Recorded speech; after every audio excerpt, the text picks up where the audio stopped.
నమస్తే అండి, welcome to Praveen tech tips. ఇవాళ వీడియో వచ్చేసరికి Motorola edge 60 pro smart phone సంబంధించిన ఫస్ట్ ఇంప్రెషన్ వీడియో తీసుకొచ్చాను. చిన్న రిక్వెస్ట్ ఏంటంటే ఛానల్ సబ్స్క్రైబ్ చేసుకోండి లేటెస్ట్ అప్డేట్స్ కోసం. సో ఫస్ట్ మీరు ఆన్ స్క్రీన్ మీద తీసుకోవచ్చు. స్మార్ట్ ఫోన్ 30,000 రూపాయలు ఉంది by. So one of the good smart phones అంటే మంచి వాల్యూ ఫర్ మనీ అనుకోవచ్చు బై. కమింగ్ టు ఈ స్మార్ట్ ఫోన్లో యూనిక్నెస్ ఏంది, హైలైట్స్ ఏంటంటే ప్రాసెసర్ అన్నమాట మీడియాటెక్ డైమెన్సిటీ 8350 ఎక్స్ట్రీమ్ ప్రాసెసర్ అది యూజ్ చేసారు. ఇక్కడ మంచి RAM, storage and processor combination ఉంది బై. స్టోరేజ్ చూసుకుంటే UFS 4.0 స్టోరేజ్ వస్తుంది, 250 స్టోరేజ్.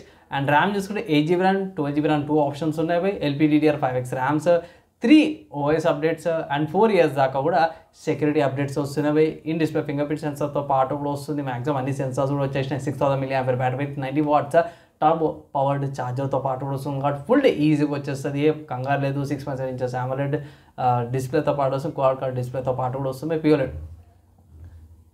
సో డిస్ప్లేకి వచ్చేసరికి అయితే 6.7 inches ప్యూర్లెట్ డిస్ప్లేతో పాటు కూడా వస్తుంది. మంచి డిస్ప్లే బాగుంది. వెయిట్ 186 grams వెయిట్తో పాటు కూడా వస్తుంది బై. అండ్ ఆల్సో మెయిన్ చూసుకోవాల్సిన కెమెరా అనమాట బై. సో 50 MP సోనీ వాళ్ళ LYT700 camera, 50 MP ultra wide angle camera అనమాట బై. అండ్ దాని తర్వాత 10 MP టెలిఫోటో లెన్స్తో పాటు కూడా వస్తుంది అనమాట. 4K రికార్డింగ్స్ అది చేసుకోవచ్చు. అండ్ ఇంకోటి ఏంటంటే సెల్ఫీలో కూడా 50 MP కెమెరా వస్తుంది.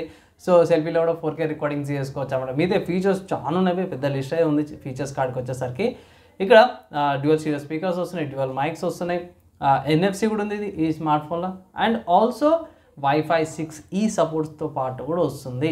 IP6869 రేటింగ్స్తో పాటు కూడా వస్తుంది అనమాట. సో ఈజీగా మీకు మంచి budget value for money smart ఫోన్స్లో ఇది కన్సిడర్ చేసుకోవచ్చు. ఈజీగా పర్చేస్ చేసి తలకాయ నొప్పి ఏం లేదంటాను. అండ్ ఇంకోటి ఏంటంటే దీంట్లో మోటోలో వాళ్ళ AI యూజ్ చేసారు. అండ్ ఇంకోటి సపరేట్గా బటన్ కూడా AI బటన్ కూడా తీసుకొచ్చారు అనమాట. అండ్ పర్టికులర్ ఆ బటన్కి ఏదైనా డబల్ ట్యాప్ చేసినప్పుడు, సింగిల్ ట్యాప్ చేసినప్పుడు ఏది ఓపెన్ కావాలనేది కూడా మీరు యాక్షన్ చేసుకోవచ్చు అనమాట. అండ్ కాబట్టి బాక్స్లో ఏమొస్తుందంటే మీకు charger, type C cable, SIM charging documents అన్నీ కూడా వస్తున్నాయి. ఫైనల్గా చూసుకుంటే మాత్రమే అయితే కంపల్సరీ ఎట్లయినా ఉంది. పక్క పెడితే మాత్రం ఫీచర్స్ కాడికి వచ్చేసరికి చాలా బాగుంది. వాల్యూ ఫామ్ అని అయితే కనిపిస్తుంది నాకు. నా ఒపీనియన్లో తీసుకోమనేసి అయితే మీ అందరికి నేను రికమెండేషన్ చేస్తాను అనమాట.